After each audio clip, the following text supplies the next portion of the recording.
Hey everybody, Dapper Dan Man here. In case you don't know, February 9th is the last day that you can buy Trinity Prime access packs. This doesn't mean Trinity Prime is going to be unfarmable after this, or she's going to be taken out of the game. This just means you won't be able to buy the access packs. So, the Dual Comma Prime, the Coop Bros Prime Collar, and Trinity Prime will still be farmable, but the access packs will no longer be able to be purchased. Also, they usually vault things when they bring out new Prime items, but it doesn't look like they're going to do it this time around because they usually give you a 2 weeks notice before they pull the certain items out of the game, and it was expected to be Rhino Prime, Boltor Prime, and then Kairos Prime, but they haven't said anything, so don't freak out until they actually say something, and we'll just see what happens. In other news, PC got a new armor set that's Corpus based, and they also got the Statacore, which is kind of the Statacore, which is a pretty cool secondary weapon. But today, we're mainly going to be talking about Devstream 68. So let's get into it. So if you're on console, you are definitely aware that the PC Void Trader did not show up this weekend, and a lot of people were pissed about it. But then again, a lot of people were pissed last time when the Void Trader showed up and they didn't like what he had to offer. But don't be alarmed if you're worried the Void Trader is not coming back. I personally thought they were getting rid of the Void Trader and going to bring in a different system, but it looks like they're just trying to change the week that the Void Trader shows up. So the Void Trader will be coming back, and he will be returning February 12th for PC and console. So console will actually kind of move up a week and be just, I think, a month and a half back from the PC Void Trader. But, you know, it's definitely good to hear that the Void Trader is coming back. So continue farming ducats like always if you're interested in the Void Trader. And if not, then, you know, nothing's changed. They also announced that Nyx would be getting her own Deluxe Statue. The last one to come out was the Rhino statue, which was pretty cool, but this Nyx one actually looks pretty nice. She's just standing over Vor, kind of about to finish him off, it looks like. And these will cost $79.99, and they are expected to be out during the springtime, but no official date yet. While we're on the subject of deluxe items, Banshee's deluxe skin got previewed on the Devstream, and she looks pretty fucking nice. They don't know when exactly she's going to be coming out, but they said either at the update before 18.5 or the update after 18.5. Now, they then talked about Kaladathame's rework. Basically, they've been trying to go through and rework some of these missions and some of the bosses and whatnot. And Kaladathame, if you don't know, she's basically just, she stands on a platform and she has an explosive weapon and you just kind of duke it out with her. This is the same boss that drops the sarin parts if you don't know.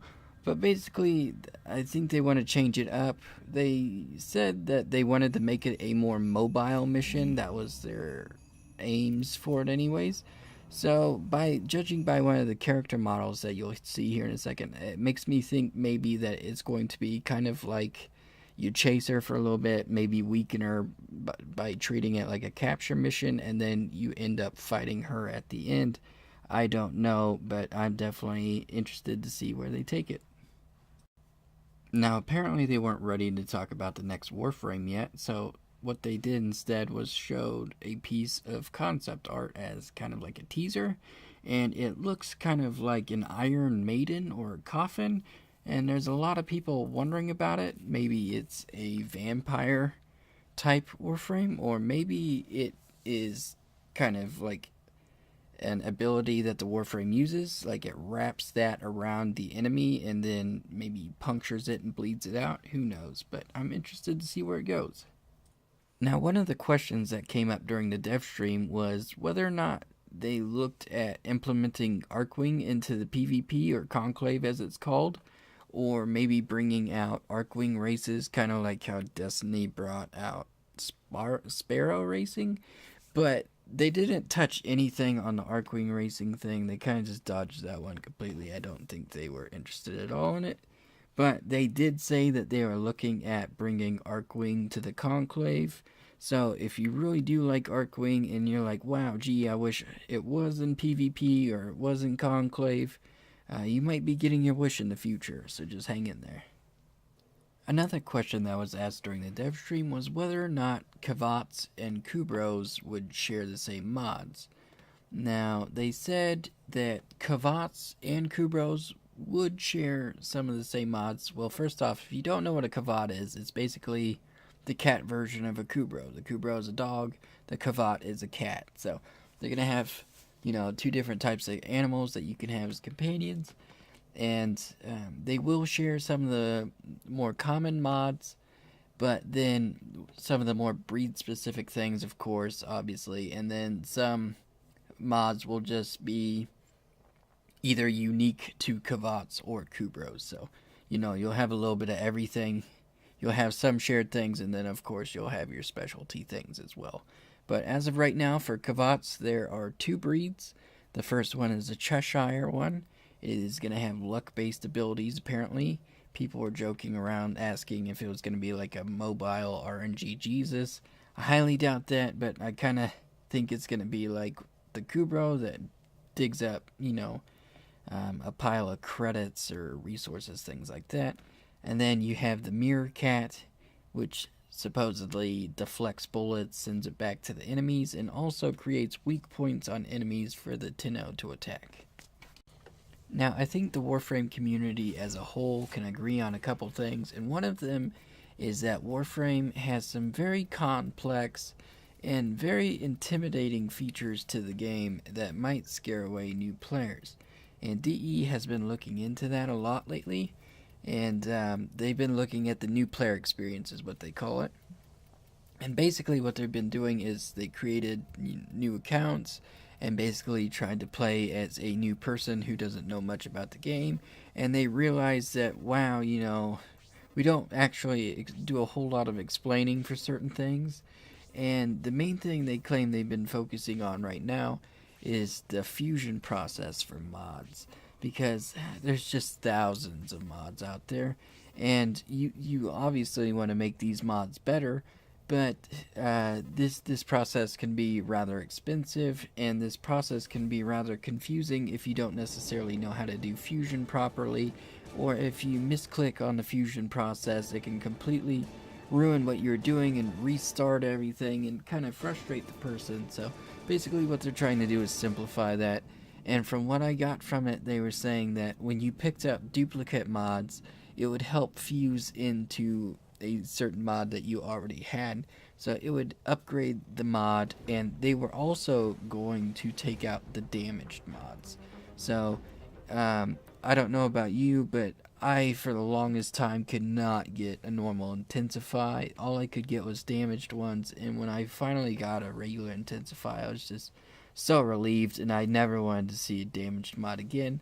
So it makes me very happy that they're finally taking those things out. So another problem with Warframe is that quest items that you did from previous quests that you no longer need tend to clutter your inventory, like Aroken Ciphers or the Ascaris Negator that always pops up in the Foundry or anything like that. They're basically going to make it to where you can sell these items for credits now. You will also be able to sell nav coordinates, which you no longer need, and that is very nice. So thank you, DE. I cannot wait. Now, a real hot topic lately has been revisiting missions and, kind of reworking them and tweaking them and things like that. Most notably is the exterminate missions lately. I'm sure we've all run into some buggy spawn raid or something like that. But basically, they did this because people were running to the back of exterminate missions, and all the enemies would spawn in a room, and they would just massacre them all and just get a shit ton of focus points for their focus skill trees or whatever. So DE wanted to prevent this from happening, so of course they tweaked the spawn rates, and of course this created bugs. So basically people are going through exterminate missions, clearing out the entire map, but then it says there's still enemies to kill, and then you have to wait around for enemies to load into the map. DE claims that it's the mini map that's having an error and showing that there's not any enemies, but there really are. But I call bullshit, because you can run through the entire map again and you won't find anything until that shit spawns in. So DE hopefully will finish tweaking their spawn rate, and hopefully it will go back to normal soon. But also, they claim that people asked them to revisit excavation missions, which they said they have no intention of doing so for a while. So if you were one of those people, you just keep waiting, because it's going to be a little bit. But most notably is Sabotage 2.0.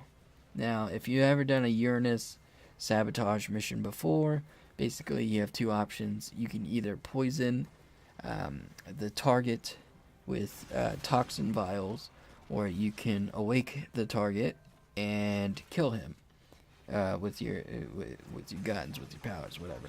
You can kill them with your squad. So they kind of give you an option. Now, Sabotage 2.0 is going to be like this, but it's going to involve like ship cores and things like that. Basically, one example they showed was they took cooling cells and they put it into the power core of the ship, which then made the power core, freeze up, and in return froze up the ship. So not only did it sabotage the power core, but it also changed the environment of the ship. So it knocked down the shields like a cryo leak, and it also laid ice in the environment, and when you touch the ice, it actually slowed you down, like the ice pits in the void. So it was kind of cool to see that, the choices you made had consequences on the environment and things like that. So I definitely like the way that's going, and I can't wait to see more of it. Another cool thing they informed us on was a thing about Star Chart 3.0. A lot of the time, well, not a lot of the times, but sometimes when you're doing a mission, randomly you'll spawn in and it'll be like, oh, there's a cryo leak here, your shields have been damaged, or oh, there's a fire hazard here, watch out for it, or else, you'll take damage.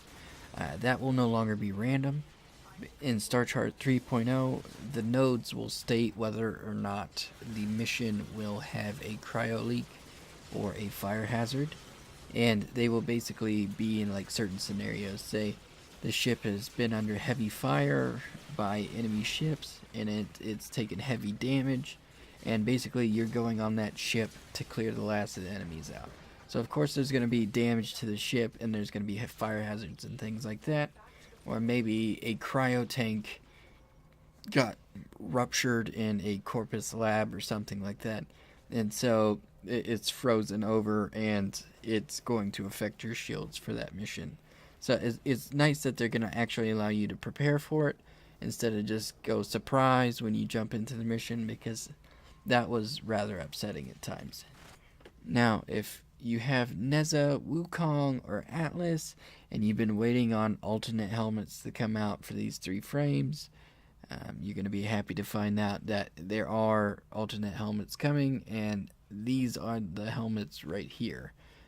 Each one is getting a new one, and they all look pretty cool and are unique in their own way. If you were a person that was like, wow, I wish I had more loadout slots, or if you use a lot of loadout slots and were wondering if you could get more, you will soon be able to get up to 5 additional slots. They will cost 20 plat a piece, like Warframe slots. So if that interests you, then you'll soon be able to do so. For those of you who stuck around for the full video, I hope you enjoyed it, and I truly thank you for taking the time out of your day to check out my videos. I hope you enjoyed the new format I did for the Devstream recap.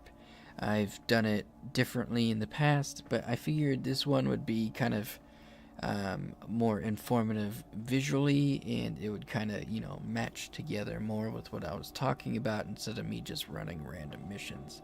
So if you like this version better, let me know in the comments below. If you like the old ways better, I can always go back to it. But until next time, guys, have a good one.